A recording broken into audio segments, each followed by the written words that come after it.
So if you now want to turn right Mm-hmm. and the person want to turn right, none of us have priority either No. way. So you You should, choose between yourself.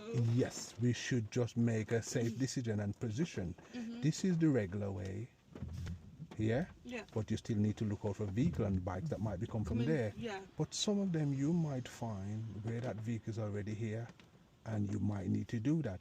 That is very unusual, but it does happen. Yeah. If that happens, I'll show you, I point out and Yeah. say, this is one of those situations, yeah? But the regular way is for you to meet like that, yeah? And just look out for pedestrian in the road and vehicle that might be coming from there, okay? Nice. So there are more to talk about these, but we're just going to go off what we have for now. Yeah. And anything we miss out, we can sort of talk about them on the go, yeah? Yeah. Any No question though before we No, move? that's, All right, I've got it all. let's go then. Cool.